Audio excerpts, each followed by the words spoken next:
celebrate two outstanding gentlemen and their induction into the Wisconsin Newspaper Association Hall of Fame. I'd also like to thank you for supporting the Wisconsin Newspaper Association Foundation. And I will also thank at this time our sponsors for this evening, the Milwaukee Press Club, which is a table sponsor, advertising sponsors, Center for Journalism Ethics, Dave Zwiefel, the Kenosha News, the Milwaukee Journal Sentinel, and the Watertown Daily Times. Thank you to each of you. To each organization. Before we begin the program, I'd like to acknowledge individuals that are with us this evening from the Wisconsin Newspaper Association Board of Directors. If you just stand real quickly as I introduce you, John Ingebrigtsen, who is our president, and joining him this evening is his wife, Jennifer, who's the First Lady of the WNA, and not here to, oh, there she is, moved over. Yeah, there she is. Yeah, she exists. We love her. Jeff Patterson, Chris O'Leary, George Stanley, Pat Riley, David Laporte, and Kevin Clifford. From the Wisconsin Newspaper Association Foundation Board, we have Andrew Johnson, who is our president, Rusty Cunningham, Carol O'Leary, Rob Ireland, Mark Stoddard, Eve Galanter, and I thought that James was with us this evening, but I don't think he is, James Friedman. And from our services board, Joe Yovino. Thanks to the support that we get from our association board. With us tonight also are past presidents, Brian Knox, Jim Clifford, Tom Schultz, Andrew Johnson, and Carol O'Leary.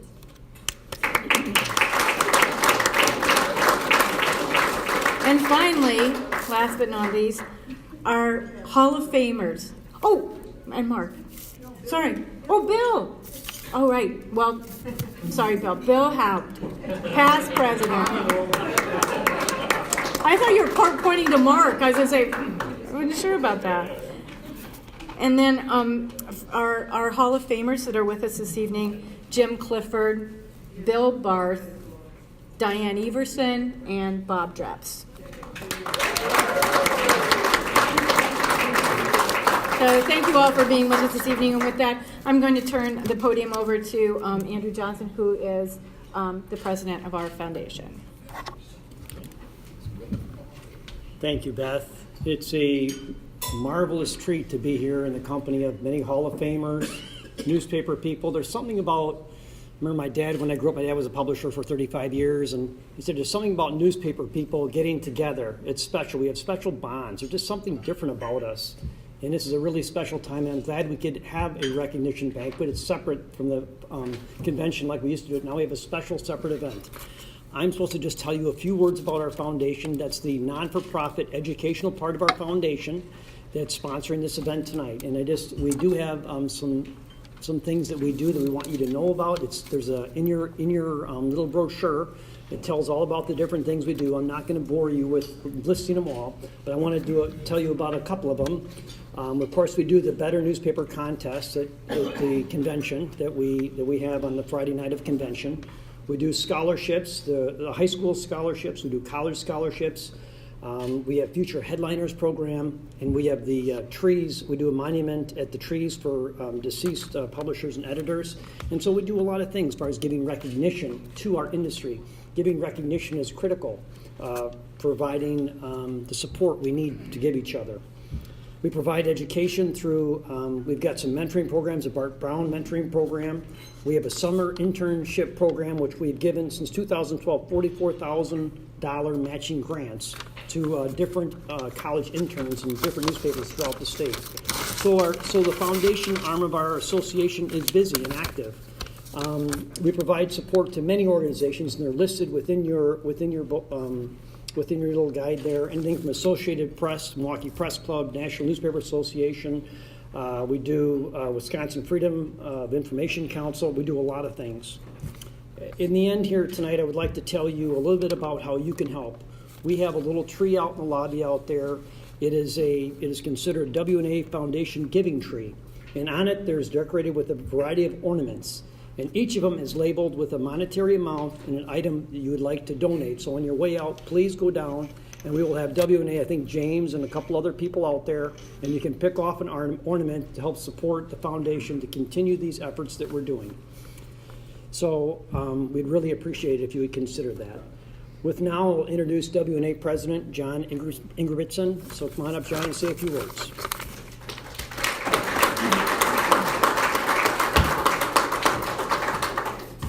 Thank you. Good evening and welcome.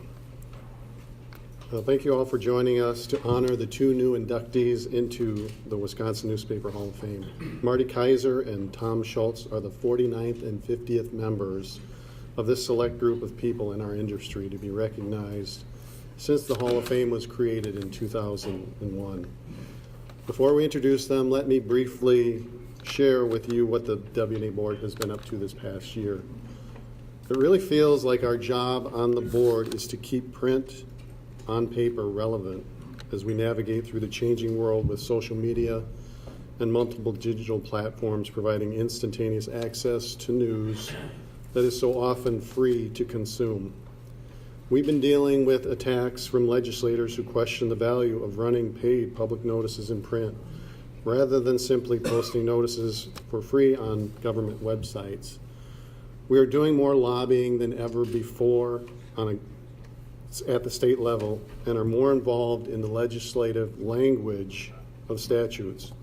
When government leaders want to weaken us by throwing us entirely out as a source for paid public notices, we suggest tweaks that are reasonable to us and then fight like heck to make those changes work in our favor.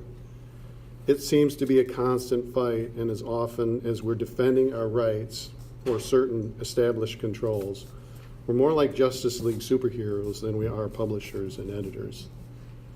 Thank you to Beth and her team in Madison for making sure we are aware of what is going on with potential legislation in our industry and coming up with plans to thwart the decay of public information from our newspapers.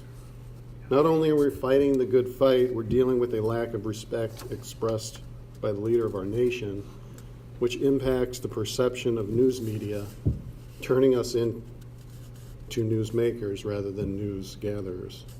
All this talk of fake news is simply politicians saying, I don't know you, I've never seen you before, and you're writing about me, and I don't trust you.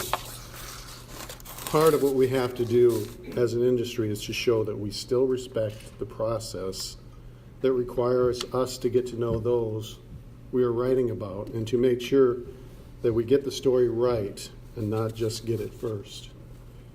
Here's what I know about the two inductees from their many years in the newspaper business in Wisconsin. They've gotten to know the subjects they write about and are trusted as fair and honest.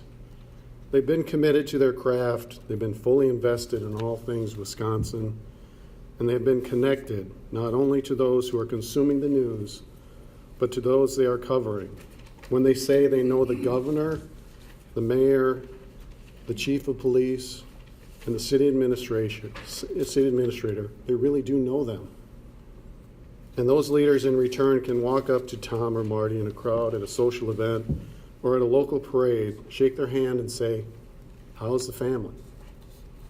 Hall of Fame nominations are open to anyone who's contributed above and beyond the call of duty to newspapers and newspapering in Wisconsin. It is expected that the nominee should be dedicated at least 15 years to newspapering. However, length of service is not the major determinant. With the approval of the nomination committee, the Hall of Fame induction may be extended to someone outside the working industry, such as an educator, jurist, attorney, or legislator. The primary criteria is exceptional service on behalf of Wisconsin newspapers. So let us now recognize the significance and importance of the exceptional service that Marty and Tom have contributed to our industry. Jim Clifford, publisher of the Watertown Daily Times, past president of the W&A and a member of the Hall of Fame himself, will introduce Tom Schultz. and George Stanley, current WNA board member and editor of the Milwaukee Journal Sentinel, will introduce Marty Kaiser. Jim, come on up.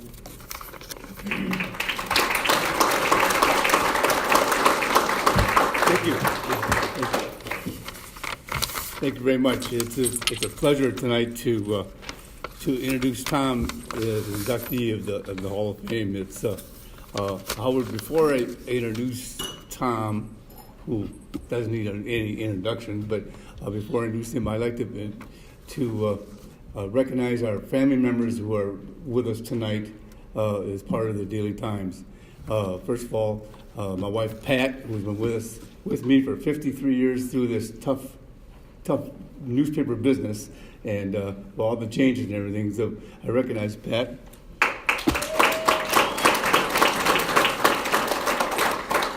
My sister Margie, who has been a staple in our newsroom and an excellent feature writer for many years before she retired.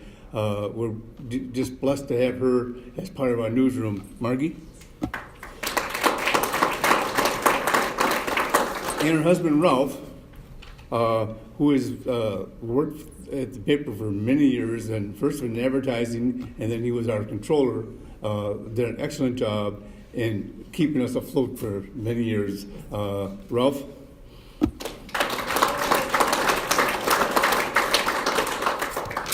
And lastly, our son Kevin and his wife Lynette.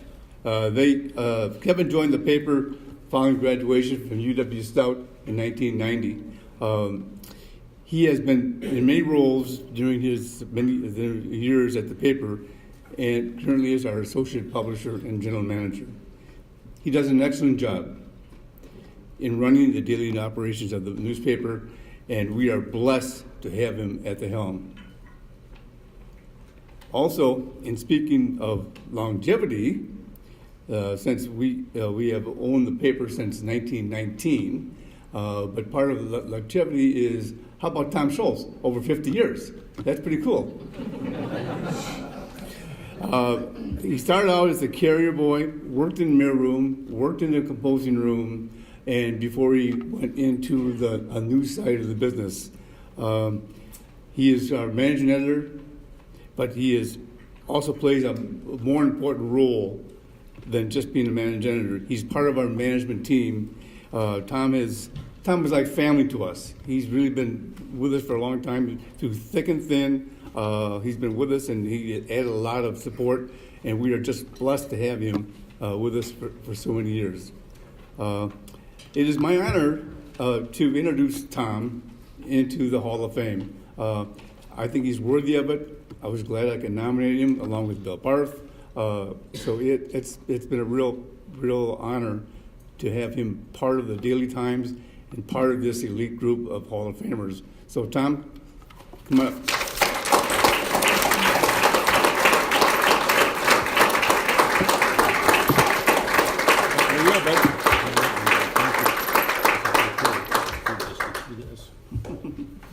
Well, Jim, thanks for the nice introduction. Jim and I, as most of you probably know, we go back a long, long ways. And believe me, it's far more than an employer-employee relationship. It's a close friendship, and over the years, we've shared a lot of ups and downs in this industry, and there are a lot, as you guys all know. I have to tell you, it has been wonderful to work for the Clifford family all these years, and that relationship continues to this day.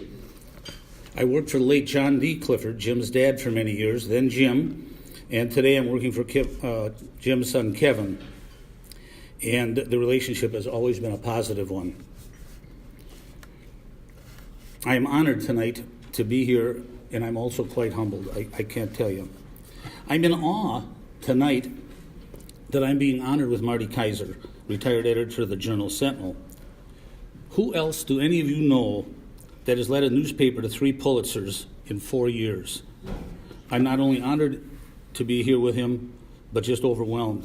Congratulations to you, Marty. That's just amazing.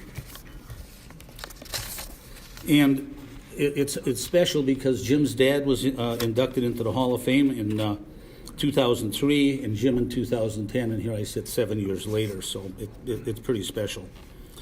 And last year, we were number one in our category for the Better Newspaper Contest, which was really a reflection of the quality of news staff that we have. They're just a wonderful team. I want to pay tribute to a few more people. Jim just did. We talk in terms of this is like we operate like a family, and here at the Times, those are not idle words. It's a motto. It's a way of life. We have some of our managers here tonight, and I'd like them to stand to be recognized. Mark Keel, our circulation manager, a 41-year veteran.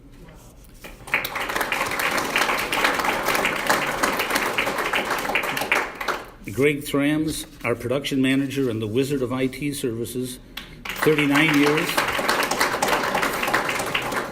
Judy Klutzman, display advertising manager and a 38-year veteran. Mark Schingler, our classified ad manager, who has been on our team for 19 years. And Lori Utek, our computer, who joined the staff 11 years ago. Controller. What did I say? Computer. Oh, controller. That's better. Well, she runs a computer quite well, too. You should know a couple members of my family. First of all, the love of my life, my wife, Mary, who's a retired first-grade teacher in Watertown, and she's been supportive throughout my long career, joined me on countless meetings, dinners, assignments, and whatnot, and she's always a willing ear, and then it's often needed.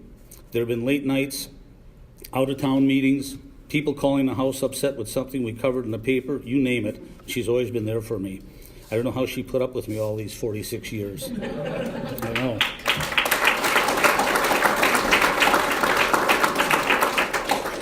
I'm happy my son, Craig, who lives in Kaukauna, is here tonight. His wife, Sarah, and grandchildren, our grandchildren, Anya and Owen, had to stay back, but they wanted to be here.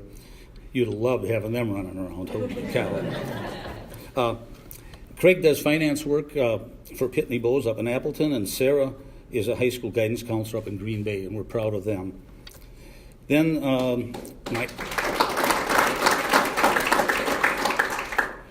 my son Brent and his wife Colleen and grandsons Grant and Cole live in Dallas. They're just finishing a brand new home, and it's just not a good time for them to be traveling this far. They plan to get up to see us. Well, actually, we're going to go down and see them coming up pretty soon. But it would have been nice, but it just didn't work out. Brent is astronautics engineer for Boeing Corporation. He actually worked on the shuttle program at Mission Control for 8 years before his new assignment. And Colleen, his wife, is also, by the way, a Watertown girl. She's senior counsel for labor and employment for Texas Instruments, both in Dallas. I had hoped my mom and dad could be here tonight. Both of them passed the milestone, 92 years old this year. They're doing very well, but the trip was a little bit more than they wanted to tackle. Come Valentine's Day, it'll be their 70th wedding anniversary. So, pretty special to have them along, or have them around and enjoying life as they are. And as Jim had mentioned, in addition to covering the news and leading the news department, I've been a part of the management team for the paper for many of these years. We faced and conquered many changes over the years, and they just keep coming. And we all know what we're dealing with there. It's a project, and you got to do some thinking. And one of the things we do is, and that's one of the great things with this group. You can call other friends in the industry and learn so much, and they give you an idea what they're doing and see how that works up. And you can adapt it to our needs, which is nice. And if we don't have enough on the plate, the latest issue is the city of Watertown wants to purchase our buildings. And they have a major redevelopment planned, which includes a hotel just about where I sit in my office. We don't particularly want to leave, but at the same time, we don't want to stand in the way of a project that could well be a game changer for our community. No one knows where these plans are going to end up, but suffice it to say, there's been a lot of meetings, discussions, and hand-wringing. We're just not sure how that's all going to play out. I think Jim had mentioned I've been very fortunate to serve as president of the Wisconsin Associated Press Editors and recently the Wisconsin Newspaper Association. And both of those opportunities, if you ever get a chance to serve, most of you have done that are here. It's just a marvelous opportunity. You learn so much. You give so little and you get so much back that I'd highly recommend that. So that's pretty good. And no question, the best part of my job has been people. Everyone in the news business gets to meet some of the powerful people. I've been fortunate to even meet a couple of presidents of the United States, governors, congressmen, senators, business executives, sports leaders, and more. That's okay. That comes and goes. But it's the real people, our friends and our neighbors and the people we didn't even know until they stopped in the office, and that's the most rewarding.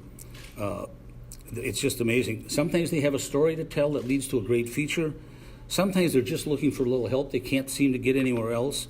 But no matter what the reason, I have everybody understand that they got to help them, and if they can't, you can always get them over to me, and we'll do the best we can. We can't promise it, but I think it's in a small town that's part of that fabric that we need to cultivate.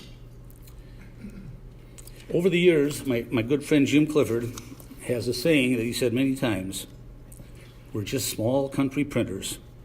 Well, and that's true of us here at the Daily Times. We're small, but we believe in informing our readers on what's important to them, and that is our mission.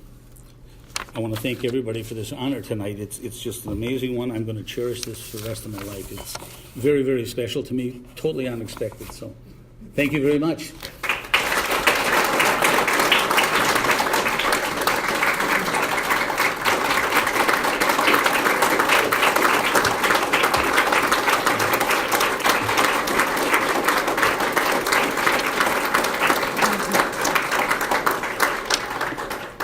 And at this point, I thought I was going to leave here unscathed, but I have been informed maybe not. Sorry,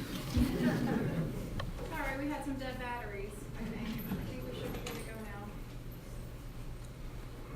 Born and raised in Watertown, Wisconsin, Tom Schultz has devoted his entire career to serving the people of this community. He started working at the Watertown Daily Times in 1962 as a carrier boy and has been with the paper ever since. After 2 years delivering papers, he moved on to the mailroom, where he worked part-time during high school until 1966. That's when he became a full-time employee working in the composing room. He set ads in lead type and operated a tubular press and a linotype machine. In 1968, he transitioned the newsroom. With guidance from John Clifford, then editor and publisher of the newspaper, he learned the ropes as a reporter and eventually worked his way up to managing editor. Along the way, he helped transition the newsroom during times of vast technological change, including a move to offset printing, the introduction of computers into the newsroom, and the shift to digital photography. Schultz served as president of the Wisconsin Associated Press Editors Association in 1986 and president of the Wisconsin Newspaper Association in 2009.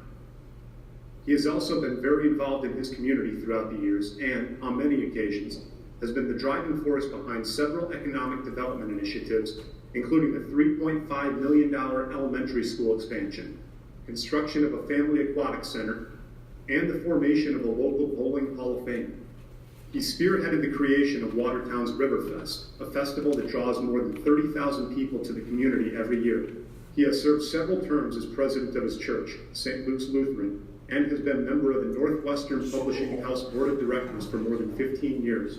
He is a founding member and the current president of the Watertown Area Community Foundation, which issues over $250,000 in student scholarships every year.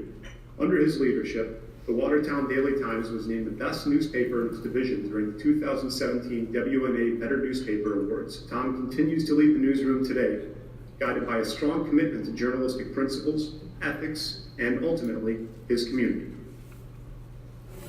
I don't have to tell anyone in this room how hard the news business has been for the past 10, 12, 15 years, because we've all lived it. This isn't how it was, though, during the first half of Marty Kaiser's career. After graduating from George Washington University, Marty hustled as a reporter in Sarasota and Clearwater, then headed up to his childhood home of Chicago. Newspapers were growing and expanding then, adding to their sports sections, their business sections, their lifestyle sections. And there were lots of opportunities for bright, passionate, hardworking journalists to grow. And nobody works harder or more passionately than Marty Kaiser. Under the mentorship of Gregory Favre, who would go on to become a legendary editor at the Sacramento Bee and McClatchy News, Marty quickly rose to become sports editor of the Chicago Times before he was 30. He moved on to the Baltimore Sun at a time when it still had bureaus in Paris and Moscow. Marty quickly rose to the top of that newsroom as well, and then came to Milwaukee, the city of his birth, when it still had a Journal and a Sentinel. Marty and I met when he was the new managing editor of the Journal, and I was the business editor of the Sentinel. We were both asked to speak at the annual meeting of our circulation staff so that they could get excited about the new things we were doing and sell more subscriptions. It was down at the dog track in Kenosha. I remember Marty was friendly and warm. That shocked me.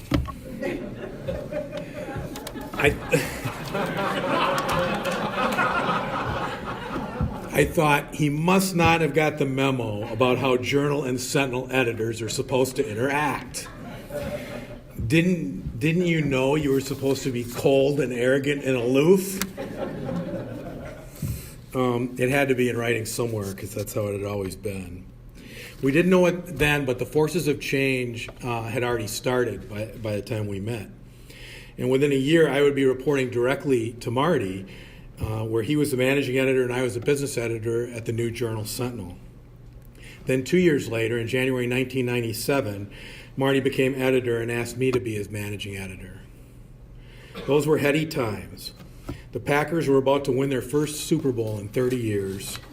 The Journal Sentinel was about to make record profits. Meanwhile, out in San Francisco, something called Craigslist first went live on the internet. In 1999, when the Journal Sentinel delivered its all-time peak profits to its employee owners, 40% of our revenue came from classified advertising. I'm recalling all this because it's what happened next that really matters. Managing a course through good times is fine and well. Maintaining a course through challenging times is praiseworthy. But plotting a course to new heights during the most difficult times an industry has faced, that's Hall of Fame leadership. As we had to slash staff and resources, while at the same time transforming the way we report and deliver news, Marty grabbed us by the shoulders and shook us and forced us to keep looking ahead. I remember one day I was utterly despondent when we were informed of some really big cuts we were facing. And Marty saw what I was thinking. He said, "We have to think of it like this. What would we do if we were just given these jobs for the first time today? We wouldn't be worried about the things that used to be. We'd look at the people we had to work with. We'd think, this is a great staff, a great newsroom. Look at what we can do with all this talent and these resources." So that's what we did, and that's what we've been doing ever since. How can we best serve our readers with the resources we have? What can we give them that is valuable and important and matters to their lives, and do it better than anyone else can? That is when, under Marty's leadership, we chose to be the greatest newsroom we could be for our readers, regardless of the difficulties and challenges we faced. The challenges haven't ceased. After being locally owned for 133 years and employee-owned for more than 70 of those, our company has been sold twice in the past 3 years. After a difficult stretch this year, some of my friends, knowing I grew up in Green Bay, gave me a wonderful poster with a watercolor image of Vince Lombardi on it and this quote: "The measure of who we are is what we do with what we have." Given that measure, no editor in our state's glorious journalism history has been more deserving of the Wisconsin Newspaper Association Hall of Fame than my friend, coach, and mentor, Marty Kaiser.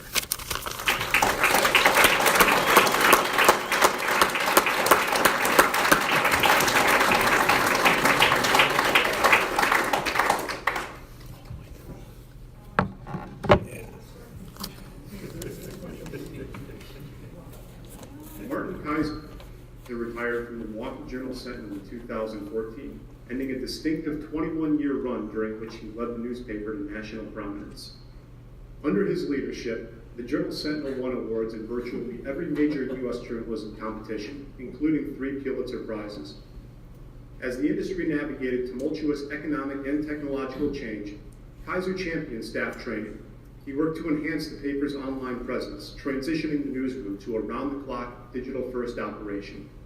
And he reinforced the newspaper's commitment to the public by making ambitious watchdog reporting a top priority. Kaiser's passion for journalism dates back to his childhood. Growing up in Illinois, he spent his allowance on newspapers. He'd cut them up, rearrange them, and create newspapers of his own. He was inspired by his uncle, Jim Bellows, a legendary editor who ran newspapers in New York, Los Angeles, and Washington. He was known for cultivating talented writers and making others feel that they could accomplish great things. It's a quality Kaiser has emulated. Anyone who has worked with him will tell you he champions the people in his newsroom and encourages them to achieve their dreams. Kaiser's journalism career began after he graduated from George Washington University with a degree in sociology. After stints at 2 Florida newspapers, he moved to Chicago at the age of 26 to work for the Chicago Sun-Times, where he became the paper's sports editor. 7 years later, he moved on to the Baltimore Sun. He spent 10 years there, eventually becoming the paper's associate managing editor. In 1994, he returned to the place of his birth, Milwaukee. Following the merger of the Journal and Sentinel, he was promoted from managing editor to editor. Kaiser quickly earned a reputation for having a keen eye for talent and for putting people in position to succeed, sometimes in ways they hadn't imagined themselves. He thought big and encouraged his staff to do the same. In 2009, he was named editor of Publisher Magazine's Editor of the Year. Kaiser is past president of the American Society of News Editors and a member of advisory boards at the Center for Journalism Ethics at the University of Wisconsin-Madison and the New England Center for Investigative Reporting.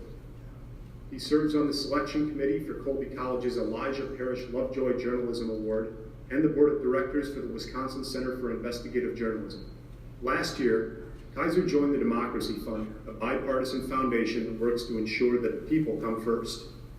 As a senior fellow for the organization's Public Square program, he'll continue to work towards developing new and innovative ways to transform local journalism.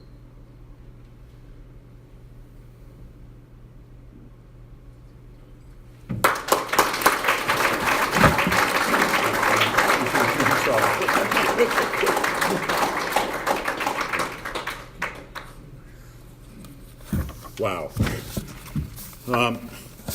Thank you. Before I get into my remarks, I want to recognize Tom Schultz. It's really an honor to be inducted on the same night as you. I want to thank Tom for all you've done for journalism in your community in the state of Wisconsin.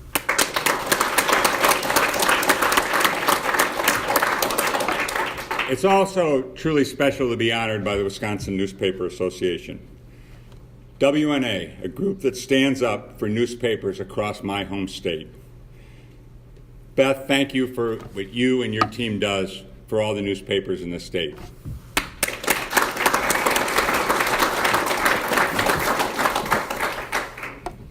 Journalism couldn't be more important than it is today. As the number of journalists, and George talked about the reductions and things that we all have to face, as the number of journalists seems to get reduced, not seems, does get reduced, and people working in news organizations are reduced, I really fear for the future of our democracy. Those still working and supporting journalists, I thank you for doing what is so vital to our country and our democracy.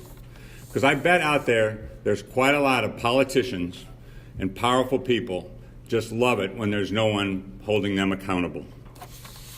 Unfortunately, that's what's happening more often across our country. There's another reason, though, that journalists are necessary to democracy. And this also is becoming more apparent as there are fewer journalists, or even worse, where there are communities where there are no journalists at all. They're called news deserts, and they're in rural areas. They're also in big cities. And it means that Americans in some communities never see a journalist do his or her work. It means more people in these communities don't have a journalist living in their neighborhood. This is so important that Americans see journalists do their work, understand how they do their work, see them at the county commission meeting, at the school board meeting, interviewing them about their concerns, about what's going on in their lives. When citizens see journalists do their work or get to know them because they're neighbors, it helps them understand the work that journalists do and understand that journalists are part of the community. What I worry about is when Americans don't see local journalists and the work that they do and how important it is to their community. I fear what's starting to happen is people believe that what journalists are those special interests that are funding advocacy websites that masquerade as news sites, or people with no reporting at all who express opinions on YouTube and Facebook and other social media sites. Or how about the talking heads on cable news or talk radio where there's no reporting? For example, how about when there are 6 or 8 talking heads appearing on your television, all spouting their opinions, rarely based on any reporting? A friend of mine calls them death panels. Sarah Palin was right. Sadly, I've also heard from journalists who work in small newspapers and from their owners who believe their credibility is really getting hurt because people lump their journalism in local communities with these entertainers on cable TV and talk radio and these websites that masquerade, as I said, as news sites. In addition, there's fear from these journalists and the owners of these small newspapers. They worry that their community is losing trust in them because of the attacks from the president and his followers, the attack on truth, the attack on the First Amendment. But here's what we know and what we must fight for now and in the future: reporting that employs verification and fairness to seek the truth. What separates journalists from fake news is verification. We're all entitled to our own opinion, but we're not all entitled to our own set of facts. Now, I'm very proud of WNA members. They know that reporting begins with curiosity, working sources, asking questions. What am I missing? What are the most important details? How do I provide context and clarity? And what are the shades of gray that so often enter stories so I can understand them and put all the information together with context and have the courage to tell the truth? So years ago, I read a line by an editor, and what he did is he urged his staff, get caught loving by your community. And what he meant, I long believe, was that we need to be sure we are part of people's lives on the things that are closest to them, their kids, their health, their work, their entertainment, all of that and more. It's the ability to create a sense of place in the paper, online, a place that connects journalists to their community, something that so many of the newspapers around this state do such an exceptional job doing. This gives journalists the freedom to be critical, holding officials and institutions accountable, doing what readers expect us to do, not as outsiders lecturing to them. We are part of the community. Remember, it's about the people, your readers and your staff. We heard Tom talk about that earlier. For me also, it's about the people, reporters, almost from the beginning of my love affair with journalism. I say almost because before I saw a journalist do his or her work, when I was a kid, and George mentioned this, I was what you might call a nerd, a newspaper nerd. I delivered 2 newspapers in the morning, mostly because it gave me a chance to read them. And then I'd go out and buy the 2 other Chicago newspapers in the afternoon. I know, 4 newspapers in the same town. And I'd some days read all 4 of them. I'd cut them apart, I'd recreate them, I'd create my own little newspapers. I was just fascinated by this. Now, I just said a few seconds ago about how people ignited my passion for journalism. And I want to tell you how that happened. When I was in high school, I got to tag along with my Aunt Maggie. She was a reporter for the Los Angeles Times, and she was in Chicago to cover the 1968 Democratic Convention, and it was a tumultuous convention. I didn't know it then, but she was a pioneer among women journalists. I got to see her energetic, fearless reporter do her job with passion. My day with her was spent watching her interview famous celebrities and politicians. I suppose I should have been impressed, meeting and seeing those famous people all day, and then into the evening. But it was the last person I met that evening who impressed me, a reporter, Jimmy Breslin, the legendary New York City columnist. Now, the police riots didn't come until later that week during the Democratic Convention. I missed being there when Maggie was tear-gassed. My grandfather, Maggie's father-in-law, said the reporters probably deserved it. I wanted to be one of those deserving reporters. And within 3 years, it was love at first sight when I walked into my first newsroom as a copy boy. Now, more than 45 years later, it still energizes me when I enter a newsroom. What could be better than the opportunity to tell stories that make a difference while working with talented and brilliant people? I look back over the years and I'm flooded with memories.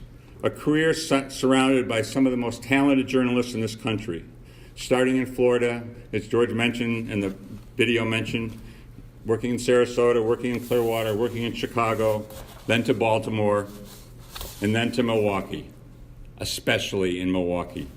What a staff. A staff that produced journalism as good as anywhere in the country, and more importantly, I believe, that journalism fulfilled its role to make our state a better place. Investigations that saved lives, deeply reported and beautifully written stories, photos, videos, and graphics, big breaking news stories where everyone wanted to be helped, an appetite for hard work, all driven by an amazing passion for the best there is in journalism. It was often long hours, but there's a bonus to those long hours. You get to spend more time with smart, creative people. What a great way to go through life. I tell you, I could not have been luckier. I said it was about the people you work with, and some of the best people I worked with are here tonight. First, I want to recognize Betsy Brenner, right over there. News organizations that receive national recognition for their journalism and do it aggressively don't do it without a publisher who encourages and defends their work. Thank you, Betsy.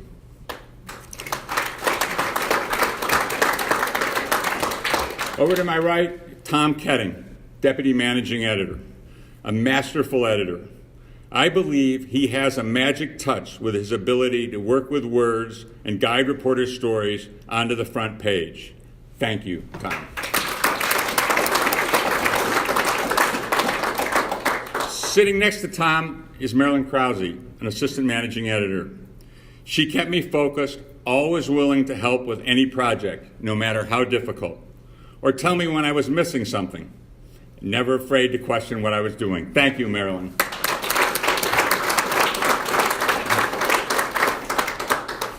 I want to thank also one person who's on the WNA Foundation board who couldn't be here tonight, unfortunately, Scott Peterson, editor of the Journal Sentinel's community newspapers. I learned from Scott so much about weekly newspapers. His leadership and his understanding of his work, it was one of the great relationships of my time at the Journal Sentinel. Now, George Stanley. No editor had a better partner as a managing editor than I did. 18 years working with me. Poor George. Thank God he has a sense of humor. It was a partnership, though, built on trust, respect, and admiration. George, I can't thank you enough for your leadership and support to build a culture that encouraged the staff to innovate and to aspire to be the best it could be. I admire your relentless focus to produce great journalism and how you continue to do it today.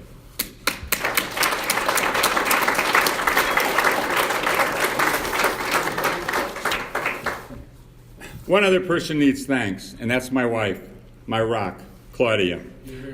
Her patience with my addictions to the newsroom, her listening to my journalism stories so many times that she could recite them here tonight, her smart ability to help me find solutions to difficult issues, her willingness to support me but also tell me when I was wrong. She also did something else wonderful. She taught me to smile. When I worked in Chicago, I was teasingly called the Glowering Inferno. In Baltimore, I was the editor who thought that never was anything good enough. Claudia, you taught me to see the big picture and enjoy my work. Thank you.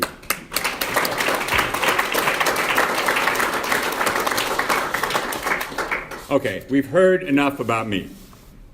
Let's put some things in perspective, because all good journalists must do that. And there's some people here tonight who surely would say that WNA made a mistake honoring me, but those people need to be heard. So I'm going to reach into the past because we got letters occasionally from readers, and they weren't always complimentary. As I left the newspaper, I found some wonderful files. 1999, a reader in Milwaukee. Dear Mr. Kaiser, the purpose of this letter is to let you know just how disappointed I am by what the Journal Sentinel has become. I wouldn't even line my dog's cage with your paper. I'm ashamed to be seen with the Journal Sentinel. Thanks to the Journal Sentinel's poor management, the paper has become an overall poor product. We got better by 2004. This came in from Brookfield. Dear Mr. Kaiser, your extreme bias has demonstrated by your editorial board, columnists, reporters, cartoonists, and op-ed pieces has gotten old and tired. The sports section is negative and sarcastic. The business section is sketchy at best. The comic section is a joke, no pun intended. And Metro and Waukesha sections show selective reporting. The entire paper calls for an overhaul. And then there were the unsigned letters. More often, they were short and directly to the point, sometimes suggesting that I perform a physically impossible act. Then we opened up our website, JS Online, to reader comments below the stories. And there was more proof I don't belong here tonight.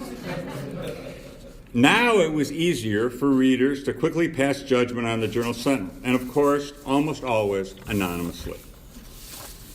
But because whenever possible, the Journal Sentinel tries to avoid anonymous sources, I will present it as evidence tonight, this rarity where a reader put his full name and that he was from South Milwaukee after supplying a suggestion for my future.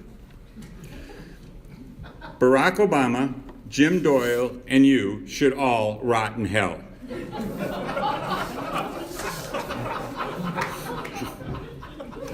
Then there were the voicemails, usually left in the middle of the night when you couldn't answer them, always anonymous.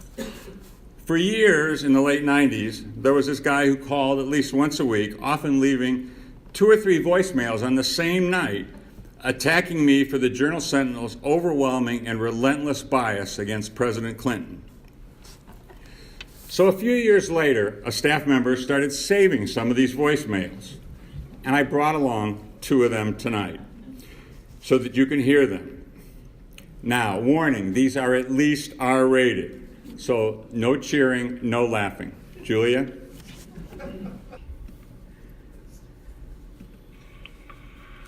Marty, whatever your name is, your newspaper sucks.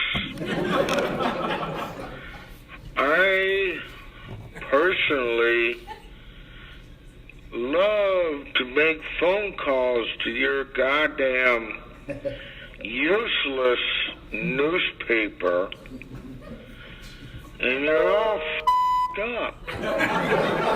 Now, why don't you get on this f***ing line and f***ing answer my f***ing question? Are you f***ing scared or useless or even both? What is your problem? You're useless.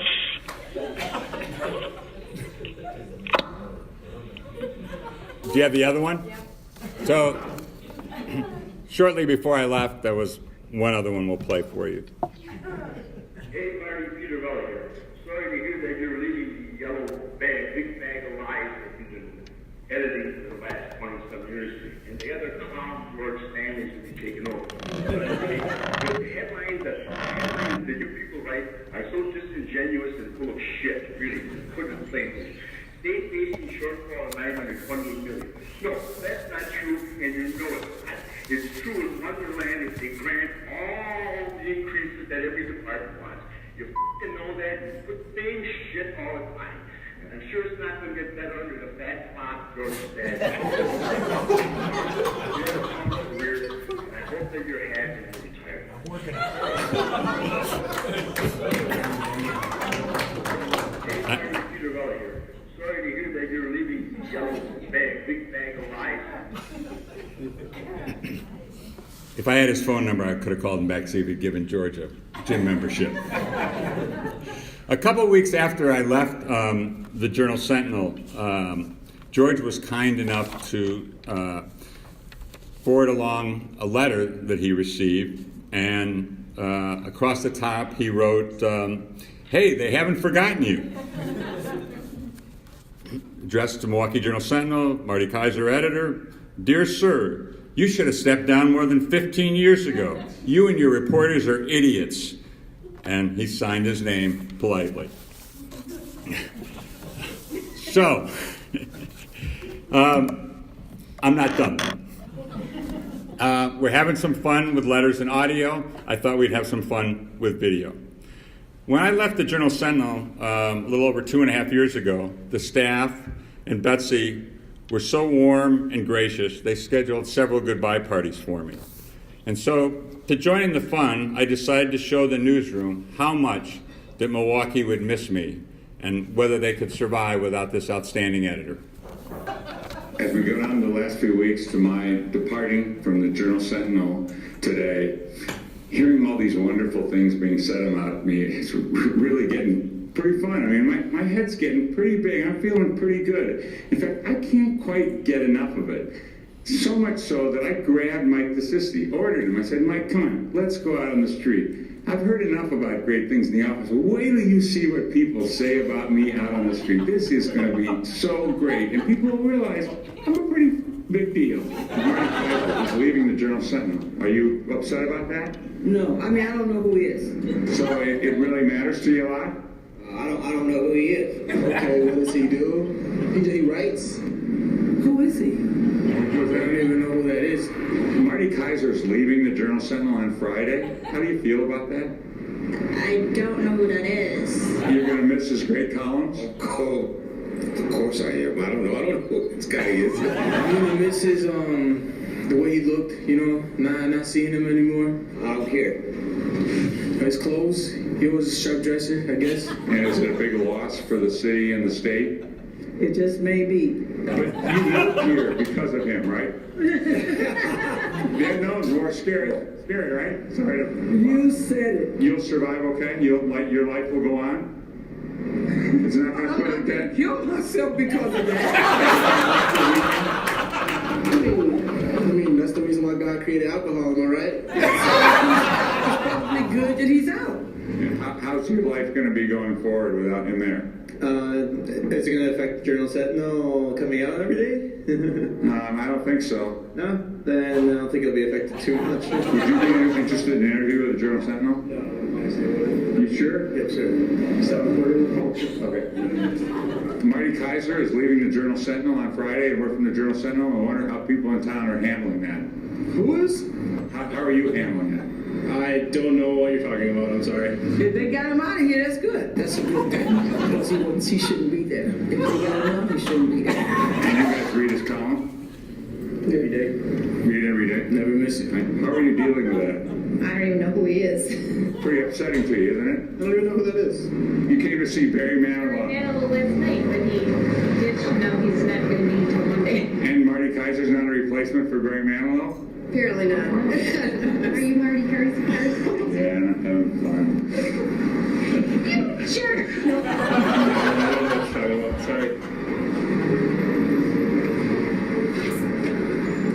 Okay, onward. going to devastate you? Well, Marty, we are a news organization, as our ex-leader once told us. And then second, George is the man. Marty who?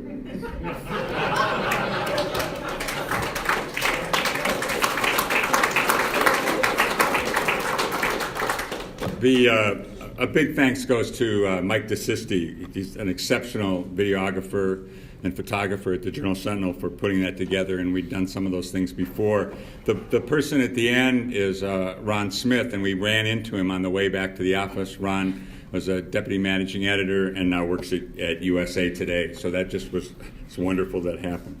Well, I'm glad you got some laughs from the video and the letters and the audio, and I know the whole line, you're supposed to leave them laughing. But I want to finish for a minute here on a really more serious note.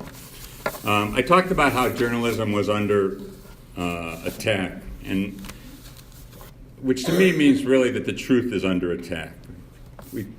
We see now that polls show that trust in the press is incredibly low. Of course, that's true of most institutions, I think, now in our country. But some of you in this room tonight are old enough to remember the early days of Watergate coverage, when the polls also showed low numbers for trust in the press. And the press and the White House, at that time, the White House and its followers were attacking the press, and somewhat similar to what you see today. But after Watergate, polls showed that America regained a trust in the press. And I believe that that could happen again. It happens with truth that comes from verification that results in journalism. Recently, I found a quote from legendary Washington Post editor Ben Bradley. And I think he said something perfectly during the height of the Watergate coverage in May of 1973. And the words that he said then apply today. As long as a journalist tells the truth in conscience and in fairness, it is not his job to worry about the consequences. The truth is never dangerous as a lie. In the long run, I truly believe the truth sets men free. So let this night be a celebration of people in this room who care about great journalism, because that's what we're here tonight to celebrate. And before I finish, this celebration, we have to think about the people who inspired us to do great journalism and the leadership that comes from so many people in this room. By recognizing those people, we recognize our responsibility to protect, nurture, and mentor the journalists and news organizations of the future. So I want to thank you again.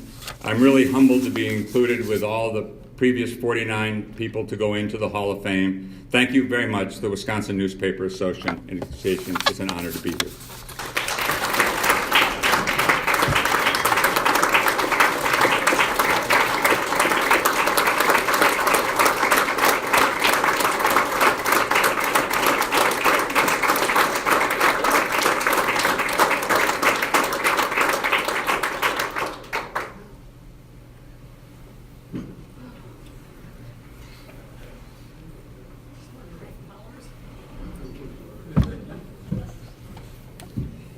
Thank you all for coming. This is a wonderful night tonight.